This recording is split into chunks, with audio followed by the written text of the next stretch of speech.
अस्सलाम वालेकुम, मैं मोहम्मद सादिक ते तुसा दे भी यूट्यूब चैनल देसी मुंडा।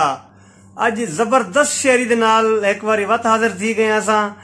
वीडियो देखने तो पहले सारा चैनल सब्सक्राइब कराए और बेल आइकन दबा दे ताकि आने वाली वीडियो तो आपको मिलती रहे ते थोड़ा टाइम वेस्ट कीते बगैर असा शेरी स्टार्ट करेने। असा रुलदे रोल फकीरी से तय खान दे काबिल किथे से, असा रांदे हैं अरमान दे विच अरमान दे काबिल किथे से। साडे होंदे हुए नुकसान थिनन नुकसान दे काबिल किथे से। असा भोंदे शानी काबिल नहीं आसमान दे काबिल किथे से। ते अपनी जात चंगे हैं असा ई औकात चंगे हैं। तेरे शहर कोलू जवेद शानी बस यार ध्यात चंगे हैं। तेरा हुक्म जो हा सही मैं ना होवा मैं जग जहान को छोड़ दिता। तैं सद मारी मैं जी कीती पढ़दे कुरान को छोड़ दिता। मेरे मुंह ते शानी जी रह गई मैं वहम गुमान को छोड़ दिता।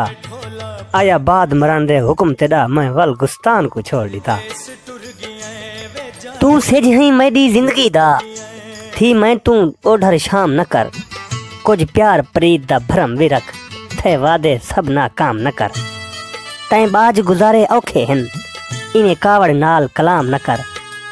बस रल के नाल रकीबां दे मकु महर दा चन बदनाम न कर। ना वक्त वञा तू सोचां विच तेरी सोच तू वद तेकु प्यार देसूं। तेकु मनना है सरदार असां तेरे सिर ते रख दस्तार देसूं। तेकु शहर दे शावी झुक मिलसन तेकु एझा शान वकार देसूं।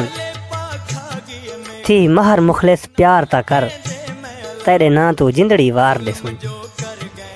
ते हिन दर्द हजारा इश्क दे विच ना रहंदी खिलते बाटे। दुख बोड़ वेंदन सुख छोड़ वेंदन थी वेंदी उमरां चाटे। हे इश्क रुलेंदे जा जाते थी दिल ते वेंदन फाटे।